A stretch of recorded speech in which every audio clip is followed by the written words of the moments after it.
Sevdiyimiz zaman bədənimizdə nə baş verir? İnsan aşiq olanda beyni güclü bir kimyəvi zavod kimi işləməyə başlayır.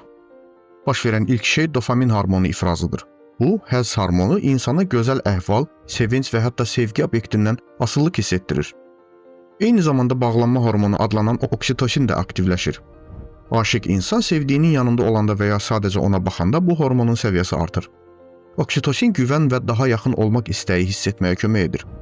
Ancaq bununla bitmir. Həyəcan hissi üçün məsul olan adrenalin hormonu da işə düşür.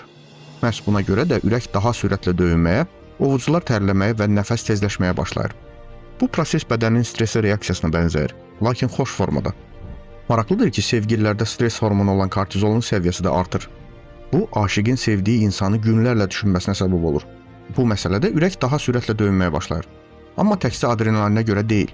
Alimlər hesab edirlər ki, sevgililərin ürək döyüntüləri bir-birinə yaxın olduqda sinxronlaşır. Serotonin hormonu bu kokteyli tamamlayır. Ancaq ilk mərhələlərdə onun səviyyəsi əksinə aşağı düşür. Bu da aşiq olmuş insanın sevdiyi şəxsi görmədikdə keyfinin pozulmasına səbəb olur. Aşiq olmaq sadəcə bir emosiya deyil, beyni, ürəyi və hormonları birləşdirən mürəkkəb bir prosesdir. Bu insanı həssas edir, ruhlandırır və eyni zamanda xoşbəxt